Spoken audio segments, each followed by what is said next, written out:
데살로니가 후서 3장 13절 말씀은 형제들아 너희는 선을 행하다가 낙심하지 말라라는 말씀으로 시작하고 있습니다. 오늘 우리가 읽은 말씀은 데살로니가 후서 끝부분의 말씀. 그래서 이 두 절의 마지막 말씀과 마지막 문안 인사로 마치게 되는데요. 더 이상 데살로니가 교회를 향한 바울의 서신은 존재하지 않고 성경에 기록되어져 있는 것은 이것이 마지막입니다. 저희들은 그동안의 데살로니가 전서, 후서 강해를 통해서 데살로니가 교회의 시작과 그들의 모습과 그리고 그들의 위기와 그리고 그들에게 어떤 메시지들이 주어졌는지 우리는 돌아볼 수 있었습니다. 이 모든 것이 하나님의 크신 은혜요, 하나님의 사랑이라 생각하면서 오늘 우리가 배워가는 이 말씀들을 기쁘게 우리는 잘 깨닫고 이 말씀을 잘 정리하여 오늘 우리 삶에서 지표로 삼고 표대로 삼고 우리 삶의 나침판 삼아 이 길을 실수하지 말고 이 길을 넘어지지 말고 잘못된 길로 접어들지 말고 주님을 향하여 곧게 바로 가야 될 줄 믿습니다. 그러한 은혜의 말씀 되기를 바라며 데살로니가 후서 강의 마지막 말씀, 형제들아 너희는 선을 행하다가 낙심하지 말라, 이렇게 말씀하는 이 말씀이 어떤 의미에서 주어지는지 먼저 살펴보도록 하겠습니다. 우리는 선을 행해야 합니다. 선을 행하면 우리도 기쁘고 세상도 밝아질 겁니다. 그러므로 선은 이 세상에서 더 많이 행해져야 하지요. 선을 행하는 것이 격려받고 선을 행하는 사람들이 칭찬받을수록 세상은 행복해지고 아름다워질 겁니다. 세상에 가득 찬 선, 선이 가득한 세상 생각만 해도 우리는 감사하고 기쁩니다. 하지만 오늘 하나님의 말씀은 우리에게 의외의 충고의 말씀을 하고 계십니다. 선을 행하다가 낙심하지 말라는 겁니다. 선을 행하여 서로의 기쁨이 더해지고 충만해지고 그래서 선을 행할 힘이 더 날 것이라는 이런 희망의 말씀이 되어야 함에도 우리의 예상을 깨고 선을 행하는데 그런 긍정적인 예상이 아니라 선을 행하다가 낙심하는 부정적인 예상, 부정적인 상황에 대하여 말씀하십니다. 그러면서 낙심하지 말라 하시니 이것은 충고지요.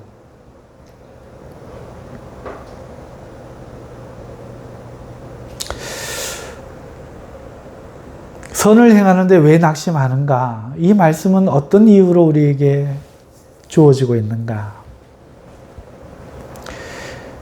그리고 오늘 여기서 말하는 선이라는 것은 그러면 무엇인가? 선 참 많죠.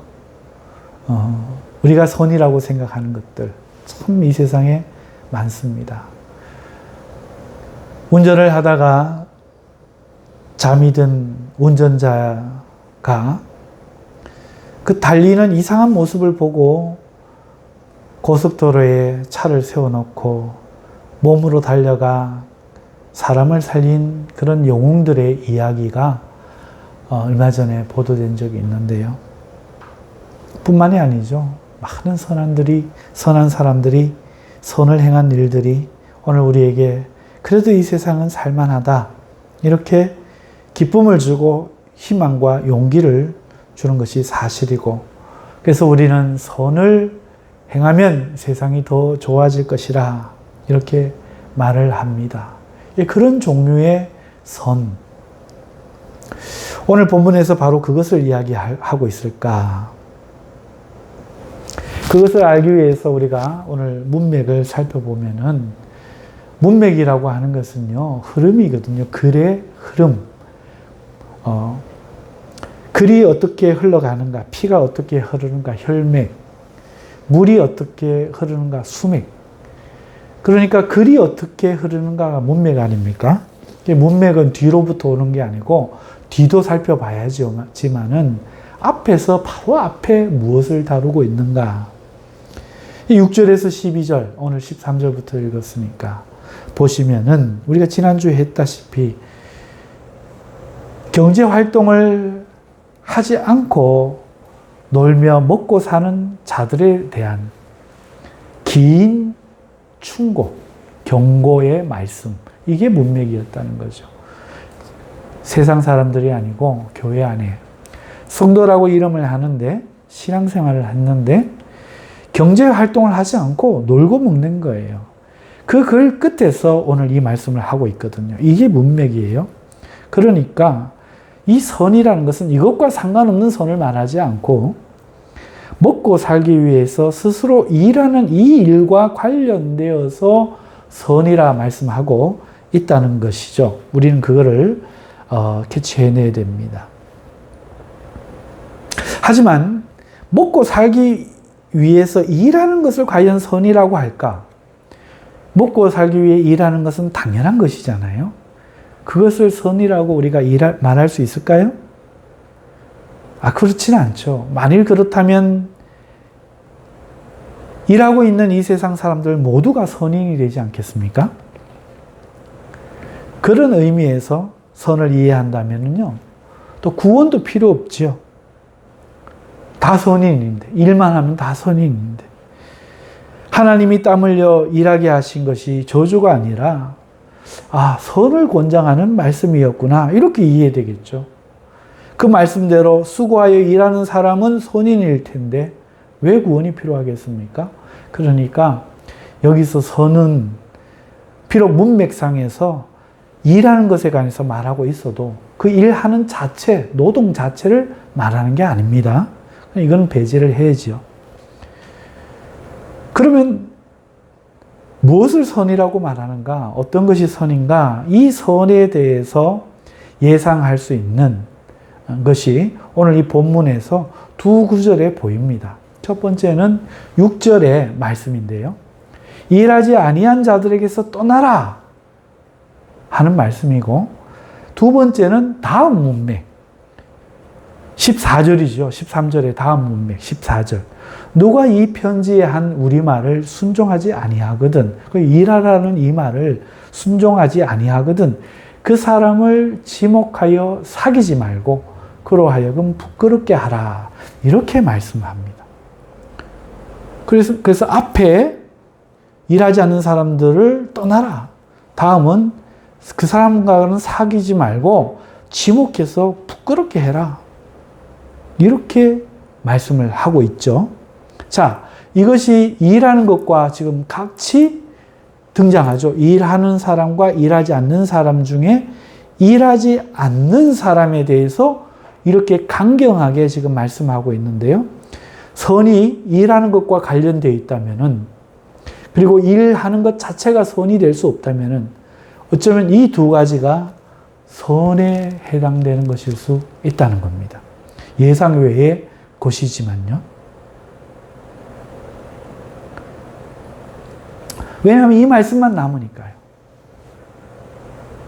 하지만 다른 것도 아니고 교회에서 어떻게 사람을 일한다고 무안 주고 외면하고 강제로 사귀지 못하게 막을 수 있단 말인가. 성권사님 놀고 있는데 성권사님하고 앞으로 인사하지 마세요. 아셨죠? 이런 식으로 어떻게 할 수 있단 말입니다. 사모님이 놀고 계신데 어떻게 사모님은 앞으로 인사하지 마세요? 따로 식사하고 전화하고 하지 마세요? 어떻게 이럴 수 있겠냐는 거죠. 왜? 교회잖아요.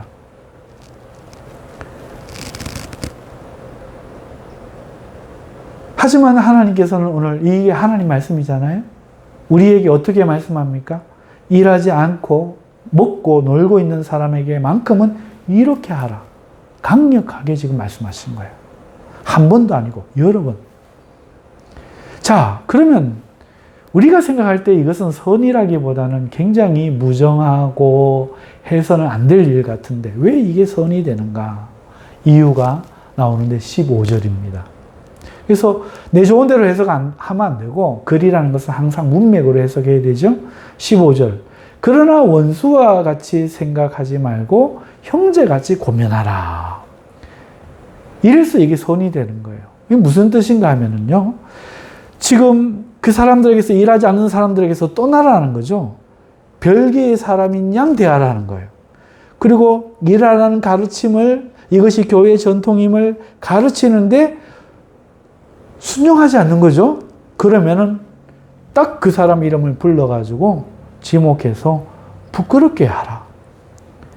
이렇게 말씀을 합니다. 하지만 이 일 하는 것이 그 사람이 원수라서 이렇게 하는 것이 아니라 형제이기 때문에 이렇게 하라는 거죠.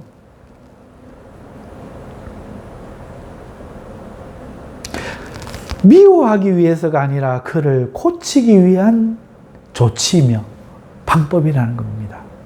사랑하는 것이라는 거죠. 이것은 마치 자녀를 올바르게 양육하기 위해서 부모님이 매를 드는 거나 같고 선생님이 삐뚤어지려고 하는 학생을 징계하는 것과 같은 거죠. 게을러서 공부하지 않는 학생을 매로 훈육하는 것과 같은 겁니다.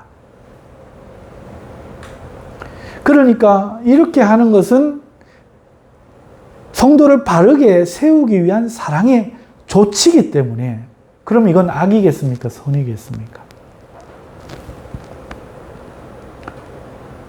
그건 선이죠. 오히려 자녀나 학생이 잘못되는 것을 방치하면은 그건 나쁜 선생님 아니겠습니까? 악한 부모 아니겠습니까? 마찬가지로 성도가 지금 잘못되는 것을 사랑이라는 이름으로 방관하고 방치하면 이것은 선일까요? 악일까요? 그거야말로 악인 거죠. 잘못된 것은 고쳐서 살게 해야 그것이 선이 될 수 있기 때문에 그러므로 떠나라. 지목하여 부끄럽게 하라. 사귀지 마라. 강제로 이렇게 교회가 하는 것이 그를 살리기 위한 선의 행동이기 때문에 이것이 선이라면 이걸 행하다가 낙심하지 말라. 이렇게 하는 겁니다. 왜 낙심합니까? 이 일이 너무 어렵거든요. 정말 어려운 일입니다. 당장에 우리만 해도요, 이 말씀을 들을 때 어떤 생각이 듭니까? 사랑이 있어야 할 교회에서 왕따 하라는 것이 웬 말인가? 대놓고 부끄럽게 하는 것은 이게 인격이 있는 사람이 할 일이며 사랑으로서 할 수 있는 일인가? 대놓고 부끄럽게 하는 것. 여러분, 이런 생각이 대다수의 생각 아닐까요? 마찬가지로 오늘 이 말씀을 듣고 데살로니가 교회가 이렇게 했다고 칩시다. 그러면 오늘 우리도 이런 생각이 드는데 당사자들과 그들과 가까운 관계에 있는 사람들이 어떻게 생각하겠습니까? 이 문제를 깊게 생각하지 않고 표면적인 것만 본다면은 그리고 표면적인 것으로 본다면 교회가 이럴 수 있는가? 목사님이 저럴 수 있는가? 목사님이 어떻게 비인격적으로 사람을 이름을 거론해서 지목해서 부끄럽게 하고 사귀지 말라고 말을 할 수 있는가? 이런 단호하고 비판적인 교회 모습은 깊이 생각하지 않는 사람들, 생각이 얕은 사람들, 이 대상자와 관계가 있는 친인척들에게는 굉장히 사람들을 술렁이게 만들고 혼란을 가중시킬 수 있는 그런 일이 될 수 있죠. 이 일을 지금 하라는 거죠. 이 사람들이 다 지혜로운 사람이면 목사님 왜 저렇게 야단을 치는가 알죠. 그런데 사람들은 그렇게 깊게 생각하지 않잖아요. 입장 따라 다르잖아요. 야단을 듣는 사람이 나라면, 야단을 듣는 사람이 내 자식이라면, 친인척이라면 팔이 안으로 굽는다고 목사님의 진의를 생각하기 이전에 많은 오해가 생길 수가 있는 거죠. 그런데 이 일을 하라는 거예요. 여러분, 그런 말을 할 때 일일이 사람들을 설득시키고 사람들에게 알게 할 수 있겠습니까? 참 어려운 일이거든요. 이것도 어려운 일이지만 어려움은 또 있습니다. 이런 일을 하기가 어려운 이유는 오해를 받으면서 내가 기꺼이 그렇게 한다고 해도, 예를 들어서 어떤 사람이 게으르게 지금 놀고 있어요. 사모님이 지금 놀고 있어요. 사모가 그래서 되겠습니까? 만약에 야단을 쳤어요. 사모가 아이고 목사님 감사합니다. 제가 게으름을 회개하겠습니다. 열심히 일하겠습니다. 하고 뉘우쳐도 이 일은 쉽지 않은 일인데 여러분, 결과가 따라오지 않을 수 있죠. 오히려 당사자가 얼굴을 붉힙니다. 인사를 하지 않습니다. 심지어 사모면 다행이지, 사모라 못 떠나지, 평신도 같으면 교회를 떠나버리려고 할 수도 있죠. 이런 위험이 있는 겁니다. 조금 악한 사람은 교회도 안 떠나고 은근히 다른 사람하고 찾으면서 자기가 불편한 모양새를 합니다.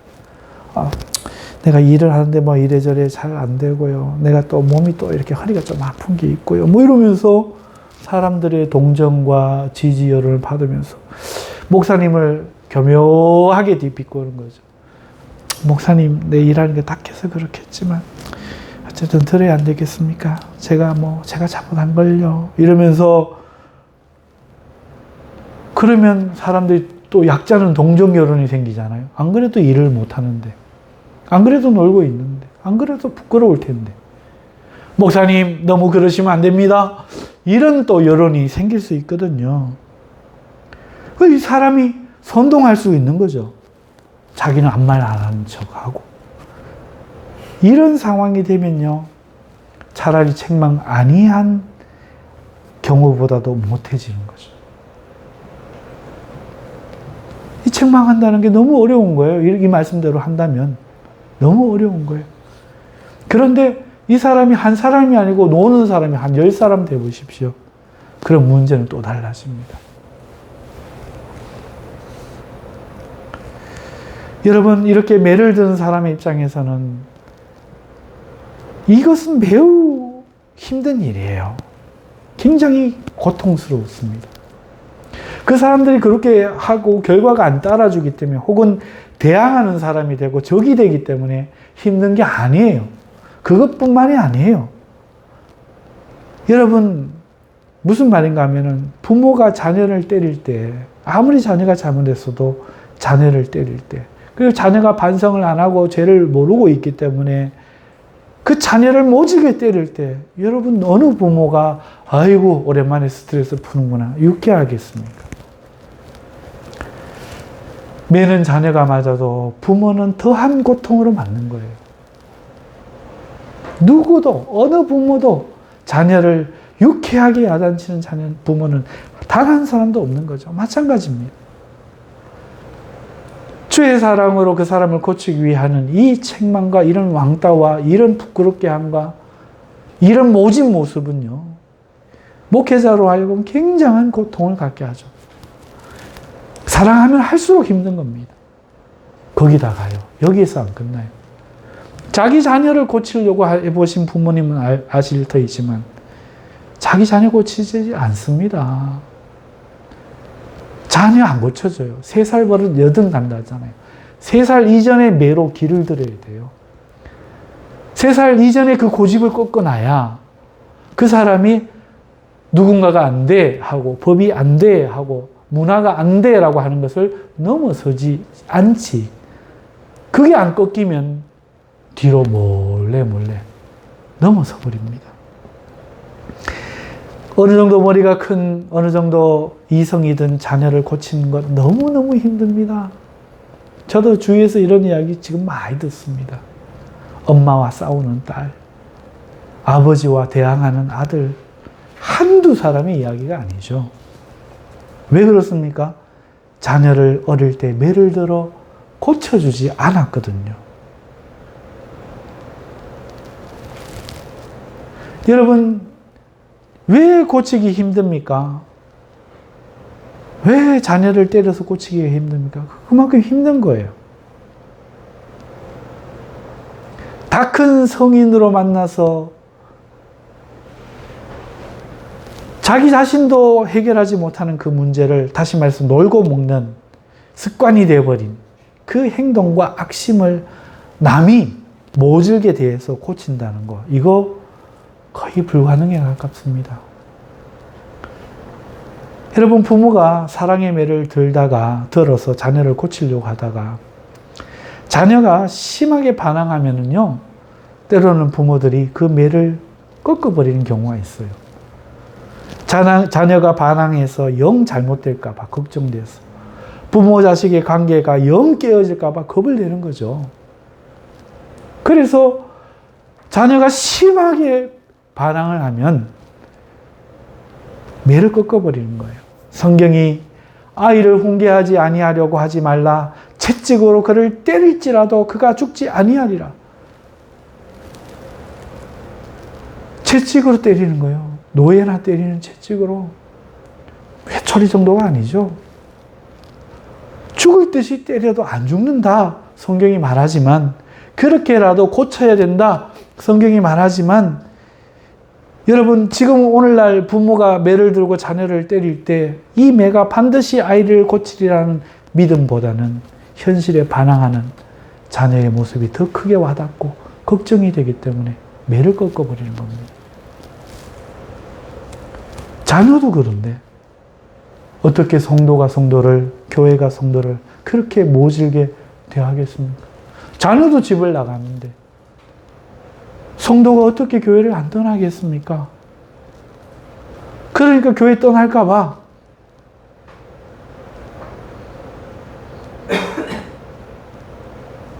어떤 나쁜 사람 만나면 웅성웅성해갖고 목사 탄핵해갖고 내보낼까봐, 관계 다 깨질까봐, 목회 끝날까봐, 여러 이유들로 인해서 그렇게 모질게 이 말씀을 지켜 행하기는 쉽지가 않은 겁니다.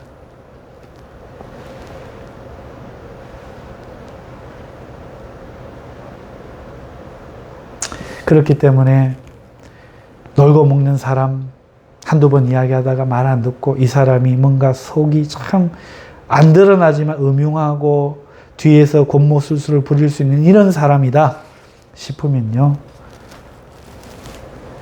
사랑의 훈계 해서 십자가 지는 것을 선택하기보다 많은 목회자들은 이것을 안 하는 방법을 택하기가 쉽다는 겁니다.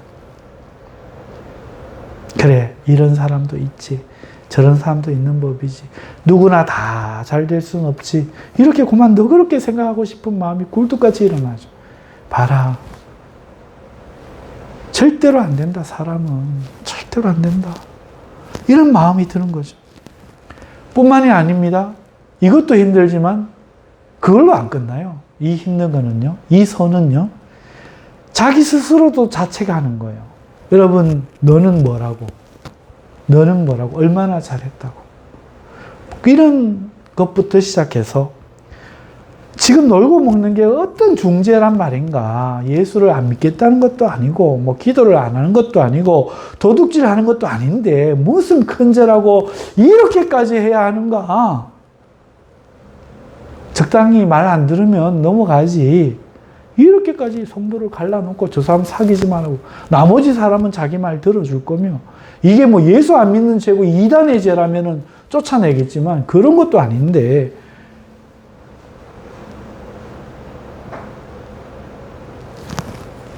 이렇게까지 해야 하는가?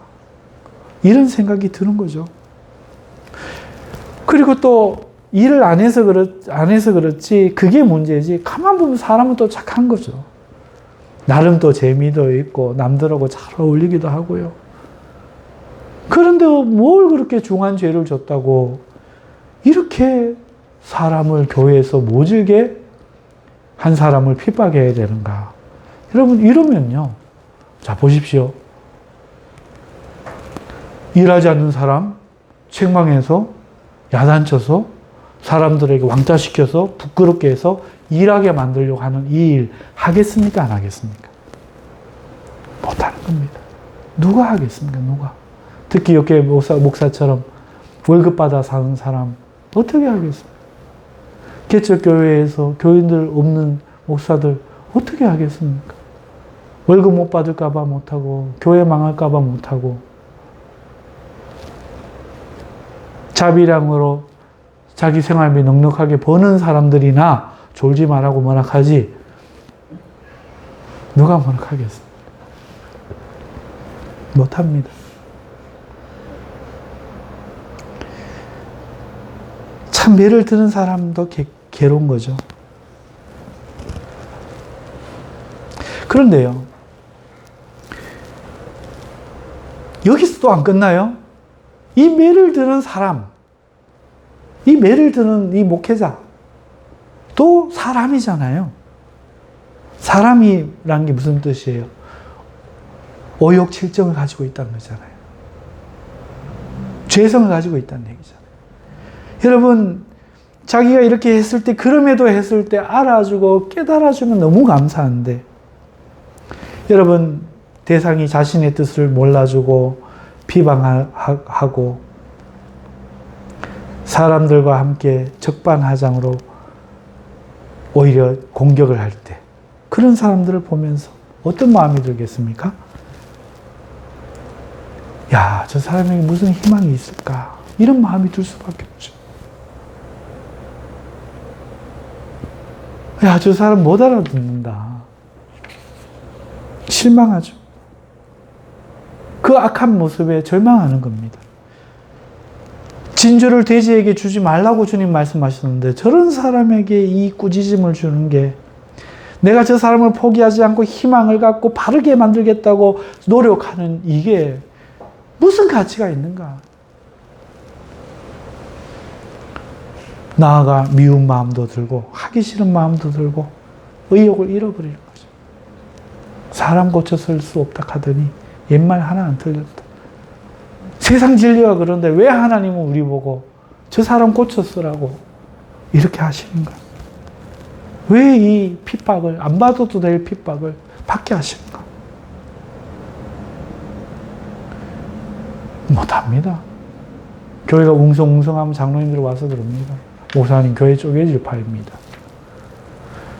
성도들 한 사람, 두 사람 나가면 남아있는 사람들 와서 갑니다. 목사님, 이러다 교회 한 명도 안 남아나겠습니다.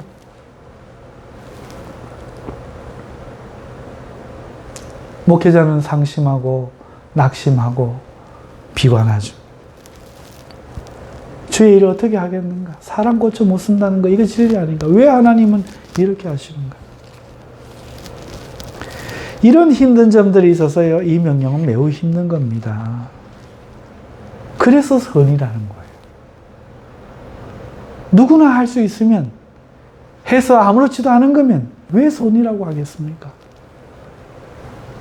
선이란 게 뭡니까? 남이 할 수 없는 것, 사랑을 보이기 때문에 선 아닙니까? 이런 줄 알고도 행해야 선이 되는 거 아닙니까? 그래서 이 일이 옳다, 이 일이 선이다, 이것이 하나님 뜻이다, 이 절대적인 확신, 그리고 그를 위해서는 내가 십자가 지고 죽기까지 하겠다는 마음 없으면 이건 못하는 일이죠. 그래서 하나님이 선을 행하다가 낙심하지 말라 말씀하고 있다는 겁니다. 할렐루야. 우리 성도들 사랑합니다. 우리 성도님들 앞길이 잘 되시길 바랍니다. 아유, 놔두세요. 철이 들면 다 합니다. 아유, 우리 장로님, 그 걱정하지 마세요. 다 잘합니다. 이건 누구나 할 수 있어요. 아무도 공격을 안 해요.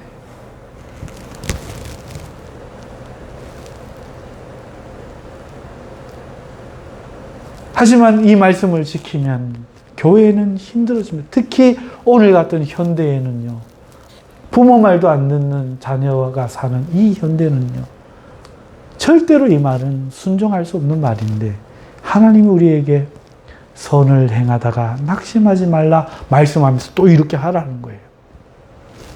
이 의미를 우리가 깨달아야 되는 거죠.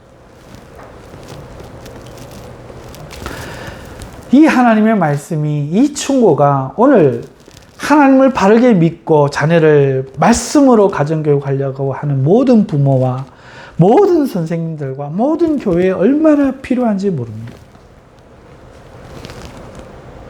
여러분, 잡초는 뽑아도 나는 법이잖아요. 왜 뽑아야 돼요?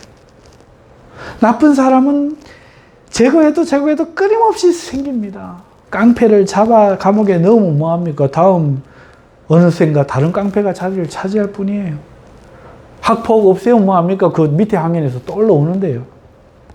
안 없어집니다.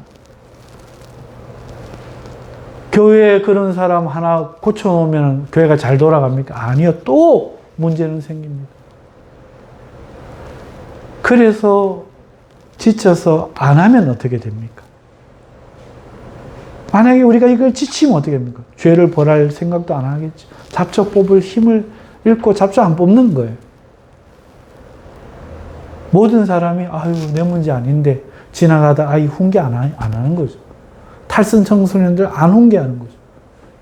해놨더니 달려들고 때렸더니 부모가 와서 손해배상 청구하고 감옥에 가고 누가 하겠습니까? 여러분 경찰서가 문을 닫고 선생님이 매를 버리고 부모가 자식을 가르치지 않고 농부가 호미를 버리는 세상을 한번 생각해 보십시오. 참으로 기가 막히지 않습니까? 여러분 이 세상에 악이라는 잡초, 끊임없이 나는 우리를 괴롭게 하는 저 잡초는요, 우리 평생에 뽑고 싸워야 하는 것이지 한 번 한다고 되는 게 아니에요. 이 일을 매일 하래요. 매번 하래요. 이 말씀은.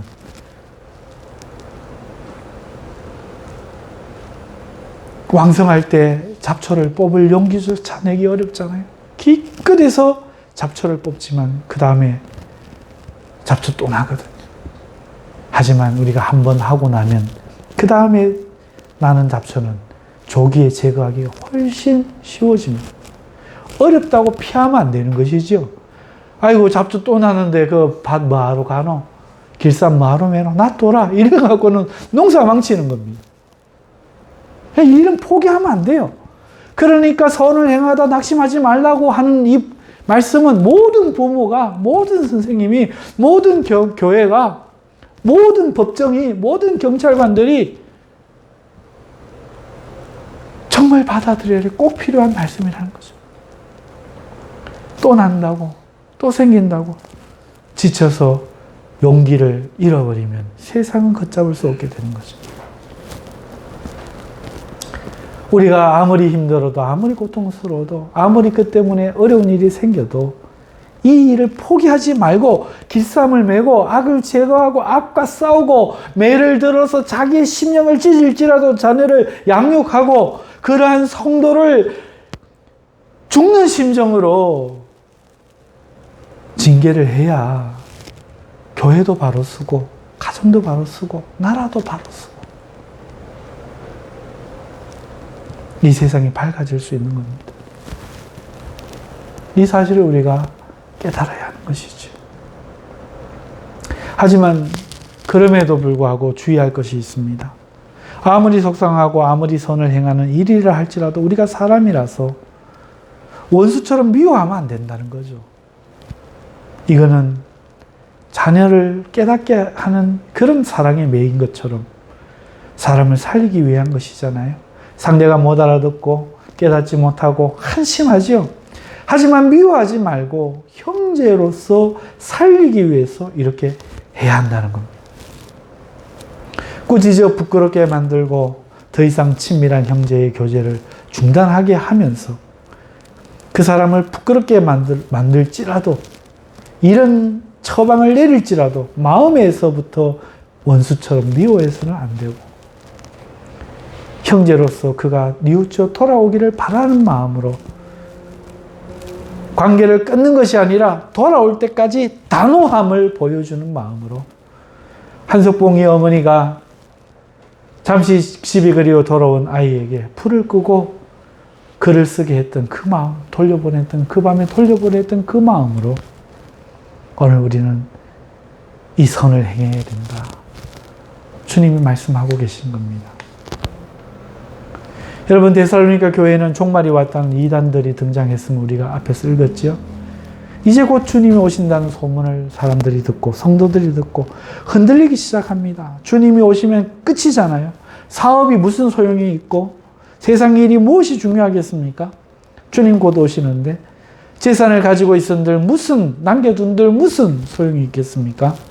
내일이면 종말인데 삶을 정리하고 조용히 주님을 기다리며 오실 주님 맞이할 준비를 하는 것, 그렇게 하고 싶은 것이 모두의 마음이 아니었겠습니까? 이때를 틈타서 일하지 않는 자들이 일어나는 거예요. 명분이 그럴듯한 거죠. 자기가 게으르고 싶다는 본심을 숨겨놓고 이제 주님 오시잖아. 핑계대기가 너무 좋은 거죠. 그것은 신앙의 발로가 아니라 죄성이 틈을 타 개화하는 것이죠. 사람들은 자기 마음을 기가 막히게 속이거든요. 명분만 있으면 기가 막히게 속입니다. 부모도 없애버립니다. 여러분, 노는 것을 합법적으로 놓을 수 있는 거예요. 마치 자기 신앙이 대단한 것처럼 포장하는 거죠. 그리고 일하라 하는 지도자들을 오히려 믿음 없는 사람들로 몰아갈 수도 있죠. 주님 오신다는데 뭐 나가서 일해. 저 헌금 받으려고 저 봐라. 저 헌금 받으려고. 얼마든지 포장할 수 있죠. 여러분, 자기 속에 드는 생각 점검해야 됩니다. 그 기만이고 죄악일 가능성이 많습니다. 이런 시대적 배경에서 오늘 이 말씀 하는 거거든요. 얼마나 더 어려웠겠습니까? 사실 내일 주님 오십니다 하면 여러분 코웃음 칠 거 아닙니까? 아무도 심각하게 안 듣습니다. 거기에 저는 제 손에 장병문다 걸 수 있습니다. 내일 오신다 그래도 아무도 은행 잔고 정리 안 할걸요. 집 안 파실걸요. 마지막에 가는 거 주님 앞에 충성하고 돌보고 사람들 화해하고 이렇게 가겠다. 그렇게 못 하실걸요. 그런데 이 시대는 주님이 오신다고 막 믿고 웅성웅성하는 시대, 재산을 파는 시대였다고요. 심지어 그것 때문에 이 데살로니가 후서를 쓰고 있는 겁니다. 이런 시대에 놀고 먹지 마라. 우리 주님 기다리겠다니까. 안 돼. 일해. 저 사람하고 사귀지 마. 여러분, 이거는 너무너무 힘든 말씀이고 얼마나 이 말씀이 오늘 우리에게 강하게 하나님 말씀하시는가 우리가 알 수 있죠.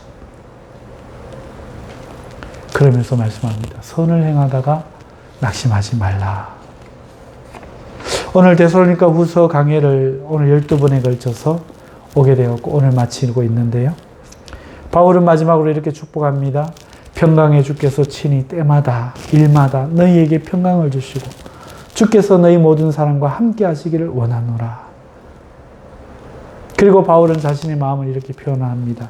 나 바울은 친필로 문안하노니 이는 편지마다 표시로서 이렇게 쓰노라. 이 서신 전체를 바울이 자기 직접 친필로 썼다는 것이 아니라 이 구절이나 혹은 마지막 서너 구절을 친필로 쓰면서 이것이 바울로부터 쓰여졌다는 것을 확인시킨다. 그 얘기입니다. 왜 그렇습니까? 이거 바울이 안 썼다면 바울이 안 써서 하고 안 그래도 이거 안 지키고 싶은데 얼마나 목회자들이 할렐루야! 바울이 하신 말씀 아니다 이러고 안 지키려고 했겠습니까? 마지막 이 순간까지도 친필로 자기가 쓴 것을 표현하며 이 가르침을 저버리지 못하게 지금 바울이 얼마나 애쓰고 있는지 이렇게 마무리하고 있다는 겁니다. 여러분, 이것을 보면서 가르치고 지도한다는 것이 얼마나 어렵고 사소한 것까지 신경 써야 하는지를 알게 되죠. 그래서 모든 부모가, 모든 선생이 이런 마음을 가지고 선을 행하고 가르쳐야 됩니다. 그때 이 세상에 희망이 있고 교회가 희망이 있는 거예요. 우리가 그렇게 했더라면 가정이 희망이 있었을 것이고 이 사회가 희망이 있었을 것이고 교회는 빛과 소금의 사명을 감당했을 것입니다. 돈을 안 줘서 구제를 안 해서 빛과 소금의 역할을 못하는 것이 아니라 교회가 선한 일을 못해서 못하는 것이 아니라 오늘 당장 악에서부터 우리를 지키는 이 선한 매를 들지 않아서 오늘 우리는 빛과 소금의 역할을 잃어버리는 줄 우리가 깨달아야 하는 것입니다. 사도 바울은 우리 주 예수 그리스도의 은혜가 너희 무리에게 있을지어다 이렇게 마지막으로 마무리를 하죠. 무슨 말입니까? 이렇게 지도해도 이 말씀 표면적으로는 너희에게 은혜가 있을지어다지만 이렇게 지도해도 결국 깨닫고 복이 되는 사람은 주의 은혜가 함께 있는 사람만 그렇게 된다는 것을 아는 것이죠. 이것이 우리의 슬픔입니다. 우리는 최선을 다해도 여러분 우리가 사랑한다고 해서 다 그 자녀가 잘 되는 게 아니고 바르게 가르친다고 해서 다 잘 되는 게 아닙니다. 그러면 무엇이 걱정이겠습니까? 그렇게 최선을 다해도 안 되는 사람은 안 되고 악한 사람은 악해지는 거죠.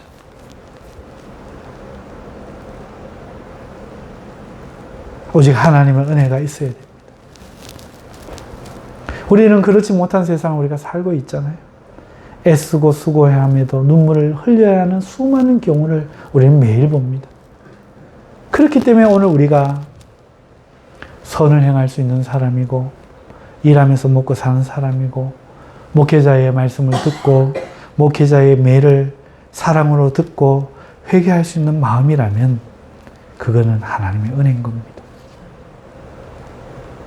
여기까지 하나님의 은혜가 나를 만들어 오신 거예요.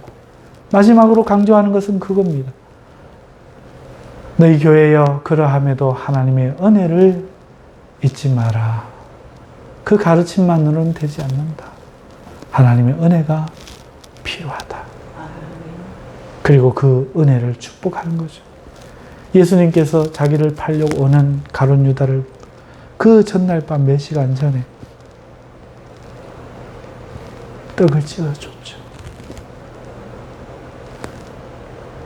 네가 나지 아니하였으면 좋았겠다 말씀하셨죠. 나와 같이 이 떡그릇에 그 손을 담그는 자가 나를 팔자다 말씀하셨죠. 그런데도 가룟 유다는 대제사장들에게 가서 사람들을 데리고 예수님을 팔기 위해 잡아가기 위해 몽둥이와 검을 가진 사람들을 이끌고 와서 예수님에게 입맞춤을 합니다.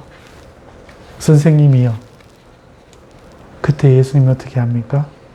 마지막 키스. 나의 친구여. 마지막으로 해줄 수 있는 유일한 위로, 사랑. 왜요? 지옥밖에 남은 게 없으니까요. 오늘 사도 바울이 이 하는 마지막 맺는 이 말씀은 하나님의 은혜를 받는 사람들에게는 기쁨의 말씀이요. 그렇지 아니하고 마음을 강팍하게 해서 회개하지 않는 사람들에게는 마지막 키스인 것이죠. 그리고 더는 서신서가 쓰여지지 않습니다. 사랑하는 성도 여러분, 오늘 우리는 데살로니가 후서를 마지막으로 살펴보면서 데살로니가 교회에 있었던 많은 일들을 돌아보았습니다. 얼마나 기억하고 계십니까? 그리고 오늘 마무리하며 얼마나 믿음의 양식으로 남으셨습니까? 깊이 정리하시고 묵상하실 수 있는 은혜가 있으시길 바라고, 또 나아가 우리가 감당할 수 있는 이 선을 기꺼이 감당하며 십자가를 지실 수 있는 용기가 있으시기를 바라고, 그 선을 행하다가 낙심하지 않으시기를 바라고, 그럼에도 불구하고 은혜가 없으면 살 수 없는 우리임을 발견하고 자신에게 임한 은혜로 하나님께 감사하고, 자신의 가르침이 생명으로 역사하는 성도들의 나타난 그 하나님의 역사에 감사하실 수 있는 여러분 되실 수 있기를 바라면서 데살로니가 마지막 강의를 마칩니다. 기도하겠습니다.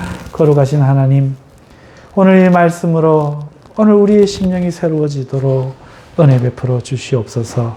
예수님의 이름으로 기도합나이다. 아멘.